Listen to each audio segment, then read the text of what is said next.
nabona niba nta mutima mubi ufite kandi ukaba ubona ko tugiye kuba twarebana ibintu by'agaciro wari ukeneye, kanda kuri ako gasaraba umfolowinge ukande ku gatima, ubundi niba wabishuje twagiye dukomeze. Uraza hano bahamagarira hasi uhakande, ukimara kuhakanda urahinjiramo, ukimara kwinjiramo ugiye guhita wandikamo kano gakode *662 urwego wemeze kuri simukadi ya MTN, kuko niho dushaka gukura amafaranga tuyashyira kuri Airtel kugira ngo tuze kuba twabasha kugura pake za Airtel amafaranga tuyakuye kuri MTN.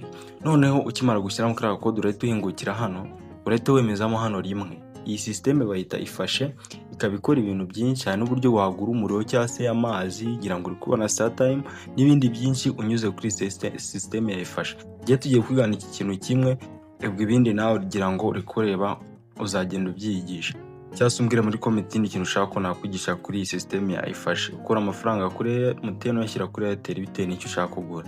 Wamaze gushyiramo rimwe urahita uza hano handitse kugura unit, hano gutya rimwe nanone.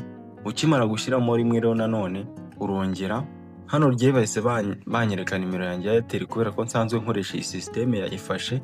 We barahita bazana ahantu ho gushyiramo nimero, urahita wandikamo nimero yawe ya Airtel cyangwa se nimero ya Airtel ushaka ko ayo mafaranga ajyaho, ubundi ukagura ugakora ibyo ushaka kuba wakora.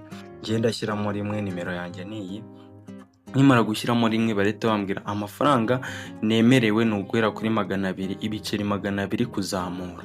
Ndaza guhita nshyiramo amafaranga 200 cyangwa se no kurenzaho bitewe, ariko ngiye nshaka ya 200.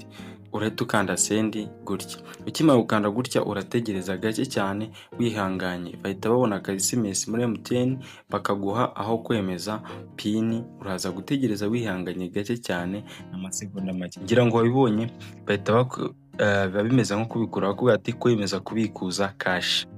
Urahita uza rero ushyiremo rimwe gutya. Ukimara gukanda rimwe gutya bahita bagusaba gushyiramo pin. Iyo ushyizemo pin amafaranga ahita ajya kuri Airtel. Njyewe sinshaka kuba nashyiramo pin yanjye kubera ko ntabwo nshaka kuba nakoresha buriya buryo bwa ifashe. Naje nko kubibigisha namwe kugira ngo bimenye, njye nsanzwe mbikora. Iyo ugeze hano ha pin uhita ushyiramo pin nyine, amafaranga ahita ajya kuri Airtel, ugahita ugenda ukagura paka za Airtel. Shyiramo pin bihita bijya amafaranga ajya kuri Airtel. Ngiye kambe kansoringe kubera ko nashaka gushyiramo cyangwa se nashaka gukoresha iyi system.